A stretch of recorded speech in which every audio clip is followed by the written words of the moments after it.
Welcome to Better Relationships, Better Work, where we explore how to make work better through the power of relationships. My name's Jason Lauritsen. I'm the author of two books, a leadership trainer and speaker on a mission to fix how we treat people at work. Now, in this episode, we reveal what's possible in relationships when we put down our judgment of others and instead extend our love and acceptance without conditions. Now, as leaders, we are trained to make quick judgments of people, but when we do, we miss out on so much of what people have to offer. So we talk about what you should do instead. My guest this week is Trish Steed. Trish is the co-founder and principal analyst for H3 HR Advisors. She's also the co-host of the popular At Work in America podcast on the HR Happy Hour Network. A former HR executive and technology product leader with over 20 years of experience, Trish brings all of that knowledge to her clients as an analyst and advisor. And if you'd like to check out a great example of Trish's work, you can download the HR Tech Buyer's Guide for 2024 that she recently published. I've included a link to that in the episode description. Now, my favorite quote from Trish in this conversation was this: "Everyone deserves to feel lovable." That is so true and so profoundly powerful. So I hope you will enjoy my conversation with my longtime friend, Trish Steed. Trish, thank you for being here. Thank you for having me. So before we get into dissecting your relationships for knowledge and nuggets of wisdom, let's start by getting to know you a little better. So on the introvert extrovert range, where do you fall? Are you on which end of the spectrum? I would say I'm an extrovert. I've always identified that way. I love being in front of people. I get my energy from being around other people, talking to other people. And my kids used to tease me. I think now they're just used to it. But if we go to a restaurant, if we go to a store, I'm the one that's out there like talking to everybody. So definitely an extrovert. The only caveat I would add is that as I've gotten older, and maybe also through pandemic a little bit, I've noticed that I have an end point of where the extroversion needs to stop, and then I need to go and have some sort of alone time and reset and rejuvenate. So that's been a little different just in the last like 2 years, but yeah, typically an extrovert. I feel that deeply. All the personality assessments tell me that I'm an extrovert. Mhm. They have for years, but the older I get, the more I feel like an introvert at times. There's just things that I'm like, people, pass. Yeah. It's not always that way. So it's just very confusing. We're very confusing. But so as an extrovert, how do you think that affects how you show up in relationships Oh, such a or big have question. approached relationships, I guess, over time? I think that it often puts me more at the center of attention. Like if I go all the way back to maybe being a child or a teenager within my family, my mother father family, um, always the center of attention and always the one that was happy to be the center of attention, right? That's sort of my role. And that gets a little different as you grow up and you're, in marriages and your own children. So again, I think probably if I'm still to this day around sort of that core family group, I'm very much the person who's in control and making all the decisions and in charge. And I've noticed too that as my kids have gotten older, I'm backing off that a little bit. So I don't know if that's an extroversion, introversion thing, but it's certainly a thing I think that I'm learning has morphed over time. It's really about understanding the role I have within the container that I happen to be in at the moment. When I think back about, especially earlier when I think my extroversion was probably dialed up at a higher Mhm. percentage, did you notice, like, I think I attracted both friends and probably romantic partners in my earlier life that liked the fact that I was the one, like I would always attract the noise so they could kind of hide.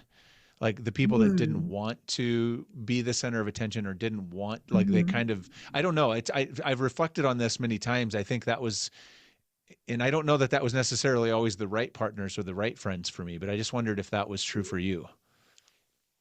I don't know if I've considered it that way, but it does make sense. I mean, I'm already thinking of examples where, again, I think if you are more outgoing, you might have more opportunities come your way, or you're open to opportunities. And then, yeah, anybody else along with you, whether it's a friend or a partner, yeah, they're there for the benefits of you being outspoken and you being, very open to try new things. So, yeah, I can see that. And they never have to worry about making small talk or, dealing with True. any of that because they've always got somebody that's going to step into that, right? That wants to. So I don't Mhm. know. That's just one of my little fascinations that I've wondered about. So, okay. So what did you learn about relationships as a child or growing up that still shapes how you think about relationships today? I think it was, if I really think about being a youngster, there was a lot of arguing and a lot of um, just yelling and saying mean things around the household.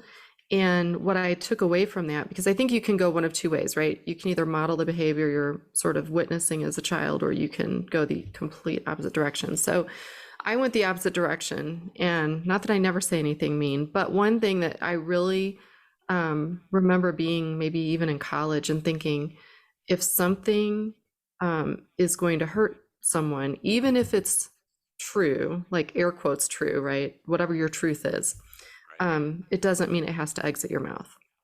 And I practiced that with my friends in college. I try really, really hard not to say things that I just can't dial back, because even if you apologize, it's not good enough sometimes. If you really cut someone deep with your words, and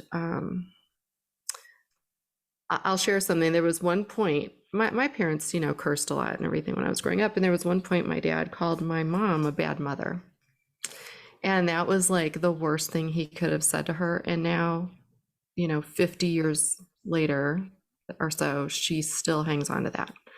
Mm. So I just think you need to be really cautious in any relationship, what you say. And I was married for 28 years, and um, obviously there's an end date on that, so it wasn't perfect. But one thing I'm really super proud of is that we made a pact when we got married. We would never ever call each other a bad name, ever. Mm. You could think dirty words about somebody if you wanted to, but it could not exit your mouth. And still to this day, I can say he and I have never, ever called each other, not even like a jerk. I mean, nothing. You cannot call that person a name. So that's just one I That's a carry. great lesson. I don't see any downsides to that one. It's hard.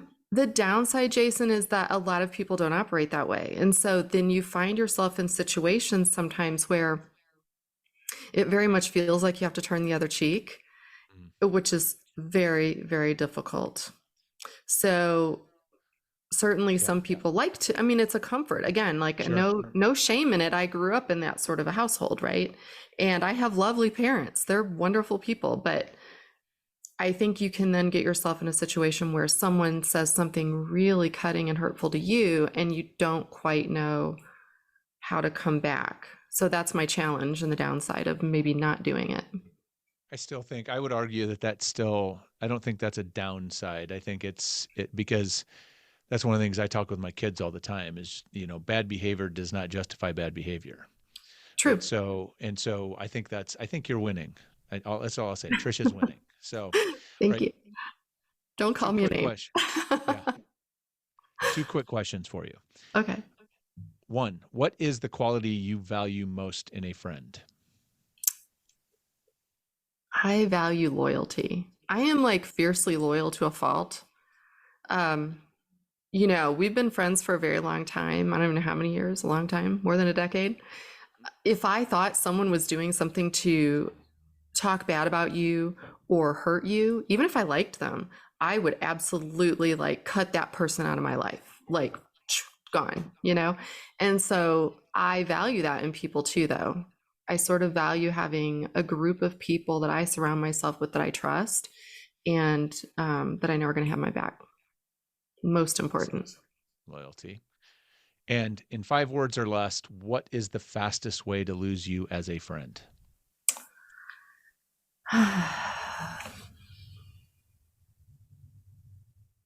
I think it's being unkind, just being unkind to others unnecessarily. There's just a lot of it, and I just don't respect it anymore. I probably would have tolerated it more in my 20s and even 30s a little bit, and now I'm just like, I don't have time for the chaos. Not so much. I Yeah. like that. Awesome. Well, thank you for that. Now that we've set a bit of a foundation, let's get into this. Now, of course, the homework I gave you was think of two relationships, one personal relationship, one work relationship that we can mine for learnings and insights. And so let's start with the personal relationship. And I asked you to think about a relationship that's healthy and positive and strong in your life. And so, who are you going to tell us about? I'm going to tell you about my daughter, Carly. I think she is, of all the people I'm close to, she's the one that I literally can rely on day or night. She is just always, always there for me. So let's talk about that's interesting. I love that. So, what is it do you think that makes the relationship work that way? Like what are the specifics of what makes it work? Yeah. I think, when you have a child and parent relationship, that isn't always the case. And she and I haven't always been as close as we are now. So I think part of it was her growing up and being an adult and just having, we value the same things. And again, you can't always teach your child to value what you value, but she's also fiercely loyal. She, has my back no matter what. And I have hers. And I think that I sort of feel like I was able to create the relationship I wish I had with my mom in my relationship with Carly. So I worked extra hard to be a kind listener, to try my very, very best not to be judgmental, and to always consider that just because she's doing something that I wouldn't recommend for her to do or that I wouldn't do the same way, that I really do try and show her that extra bit of respect. And I'm not saying I don't want to be the mom that's like, oh, I'm best friends with my daughter. That's not what I mean. But what I would say is we have a very strong, healthy relationship because when something happens where one of us disagrees with the other, and there are times, you get mad, and I know the second I've made her mad, and she knows the second she's made me mad. We always just have this sort of an unspoken approach where we let that person go have a few minutes. We just stop talking. It's like an immediate thing, too. We can tell when it happens. But we always, within 5 to 10 minutes, come back together and apologize. And I don't mean one of us apologizes. We both apologize every time for our role in whatever has gone awry. And I think that's why I feel like, to me, a strong relationship is one where you expect that things are going to, go wrong from time to time. You're going to have a difference of opinion, but yet you're still going to show that person a really strong level of respect. And I think we do that for each other. That's a really beautiful way of handling that. Was that something that just, I mean, that approach just emerged kind of over time? Have you ever talked about this is, the sort of the meta thing to talk about the thing about the conflict when it's not happening? No, it definitely emerged over time. I do recall being very, very mindful when I had my children so that, again, when they're young and they're very emotional, I'm talking like maybe 6, 7, 8 years old, when they really start trying to assert themselves at times and, they might scream at you or throw a tantrum or whatever. And I always tried to acknowledge their feelings, even though I was also very firm, like, you are not going to disrespect your parents in this manner, right? So, what that might look like is if she was yelling at me or my son was yelling at me, I might say something like, you're allowed to have that opinion, and I want you to feel your feelings, and you can go upstairs to your room, you can go in the shower, and you can yell and carry on all you'd like. But in an hour or so, whatever amount of time, we're going to come back together and we're going to talk about it calmly when we're both calm. So that was something I did because I didn't have that as a child. I never felt heard. I never felt like my opinion could win. which really, in hindsight, it's like not even about winning, right? It's about just having a good relationship. But at the time, it felt like winning. And um, so, yeah, from that, I think just giving my children space and permission, the shower became the place. And I think still to this day, they use it that way. Like when you're mad, go take a shower, cry it out. There's something very cathartic about like crying your tears and there they go down the drain. Like wash that off you and start fresh. So that's what we do. Nice. So is there, as we think about this, in your relationship there, and I think we've already maybe talked about one here, but what lesson would you say you could take from that or have taken from your relationship with Carly that maybe you use or apply to make other relationships work in a more healthy way? I think for me, it's I didn't always feel lovable. And I learned through her that I can be 100% myself, unfiltered, um, good and bad, and I'm still lovable. And what I've tried to take from that sort of realization is that I don't know, you mean you hear about like unconditional love, and I think that's it. There are a lot of conditions we place on our family, that we place on our friends, and we place on our coworkers. And I think my lesson is just that try not to do that, right? Try your best to love them unconditionally because you're going to get a much better reaction from them, and you're going to have a better level of respect, I think, for who they are. Love it. I love it. Let's pause there. We're going to come back to that little nugget of wisdom here in a minute. This webcast is sponsored by my longtime friends at Inspiring Workplaces. Now, if you are someone who's working to create an engaging and inspiring workplace for your employees, and of course you are, that's why you're here, then listen up. Inspiring Workplaces is a global community of tens of thousands of HR and employee experience professionals that you can join for free. As a member, you will gain access to thousands of articles and videos and podcasts and events that will help you change the world by changing the world of work. They are also home to the Inspiring Workplaces Awards that recognize the best workplaces in the world. You can learn about the application process at their website. So please go visit inspiring-workplaces.com to learn more and to join the community. That's inspiring-workplaces.com. But I'd like to also talk about your work relationship. I asked you to think about a work relationship that has had significant positive impact on you or your career. So tell me about that relationship. I loved this part of it because it's something you don't think about very often. And I was thinking back, I actually had a lot of really good bosses over the years. But the one that pops to mind was my boss when I worked at St. Louis Children's Hospital. His name is Carlos Perea, and he was actually the head of the CHRO of BJC Healthcare. So I believe at the time, if I'm remembering properly, it was about 13 hospital system, so 30,000 plus employees. He had a big job. And he was an older gentleman relative to me. And he was pretty intimidating. I must like people were scared of him, right?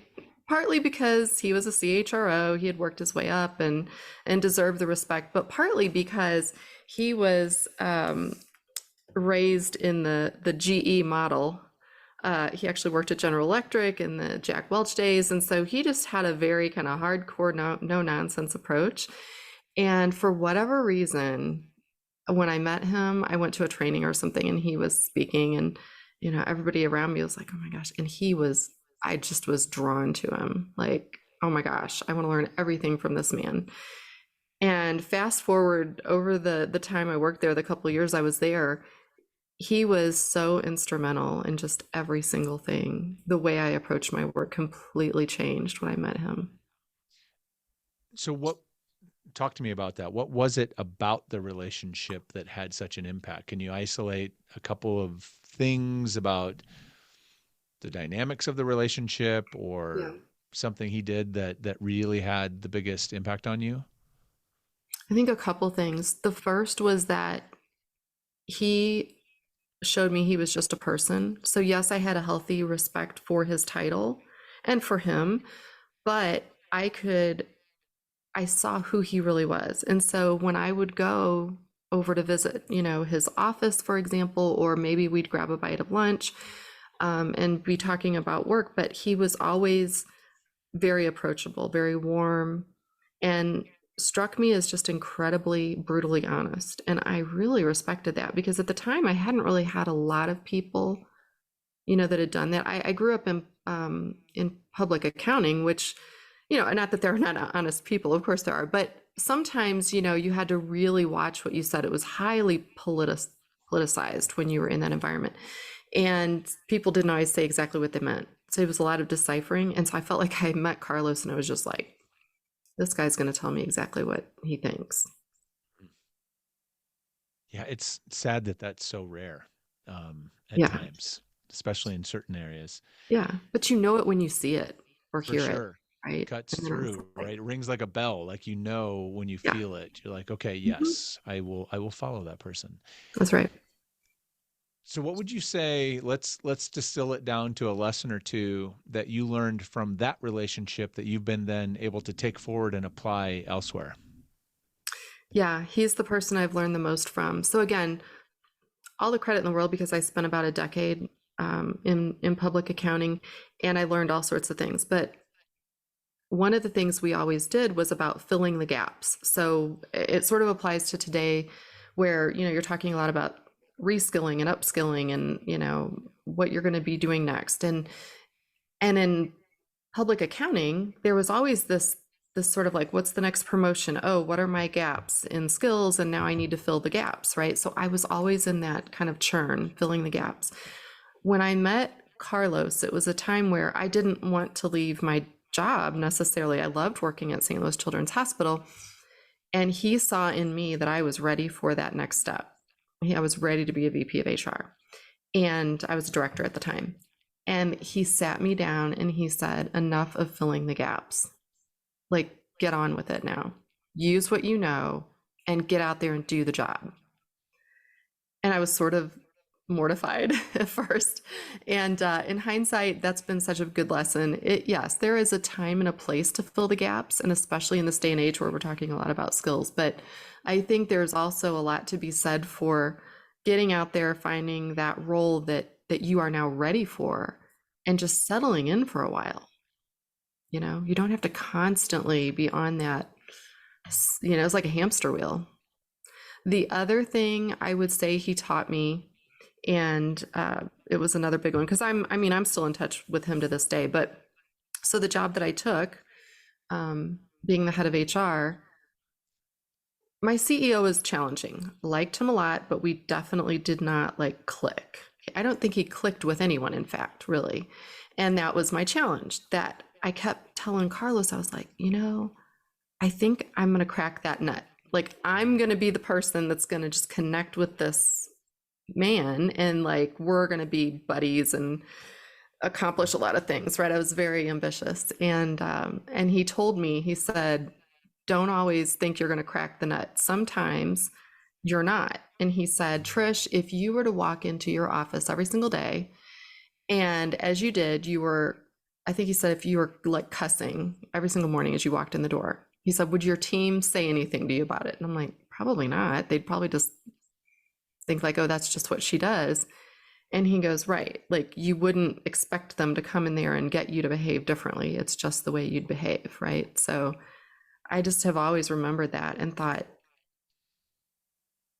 you just because someone is doing something that's not what you think they should be doing or doing it in a way you think they should be doing it, it's also not your job to crack that nut, you know? Mm. It connects back a little bit to sort of the earlier, your earlier lesson too about like Hmm. People are who they are, and we need to sort of embrace and meet them where they are. It's sort of like you were, I mean, and I know there's a lot more around it, but it just, that's what I'm hearing is sort of an interesting Interesting. callback to like, don't make it conditional. This is who this dude Wow. is. How do we Yeah. make it work? Um, Yeah. and so I don't know. I think I love that, but it feels like there's maybe a through line in there. So Hmm. let's try to land this plane and bring it home with some practical applications of some of this wisdom that you have just shared. Okay. So when you think about, so lesson one that I heard, and this is a beautiful lesson from your relationship with Carly, is that what you learned is that you can be 100% yourself and still be loved, be lovable.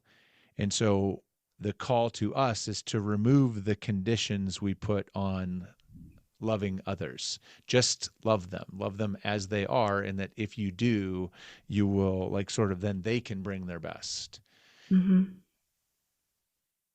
How do we do that at work as we think about that? Like, what Hmm. does that look like in actual practice? I'm wondering. So I'm curious what comes to mind for you. What comes to mind is that we are trained to be judgmental as leaders, like that is a badge of honor you would wear, I guess. Like if you're able to kind of judge your team and guide them because of the judgments you're making. And I think that's the step I would say you need to not do, right? You're going to learn more if you're not trying to change the people, whether you're your colleagues at the same level or whether this is a team that reports to you. um, if you're open to hear what their ideas are, you're bound to have a better outcome. Now, that said, I mean, I think you also need to know your place when you step in and you're the final decision maker potentially, or the stakeholder. But yeah, I think that you can love your team in that way. I think also just in the way that work has changed in the time maybe that you and I have been in the work world, the word love is not one we would have used in the workplace. And yet, I think that's part of the problem. We're people. We want to feel included. We talk so much about inclusion and belonging. You feel that when someone loves you. And I don't mean like romantic loves you, I mean they love you because of who you are. And it's okay. You know what? We're all weird. We are all weird. That's the other thing. If you think for a second you're not true, right? So if someone behaves a little differently in the workplace, okay, so they do. Big deal. What can they offer the team that no one else is bringing to the table? That's what I would say.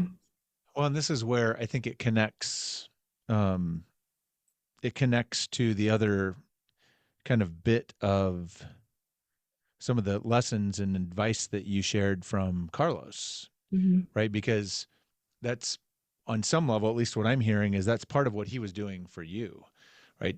He was telling you the truth. He was seeing you and was sort of inviting you to be fullest and best version of yourself. At least it sounds like some of that. And there's a I think we have to, part of the conditions is really like making it, I think as leaders, how can we make it safe for people to be themselves? And part of, I think, what that looks like is just being more curious about people, learning about people.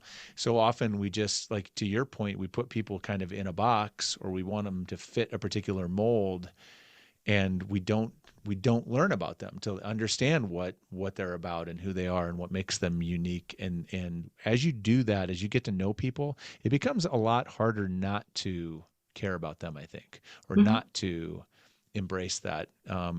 So I think we ignore, often, as a reaction to that. I'm curious, like, this lesson about you can't crack every nut.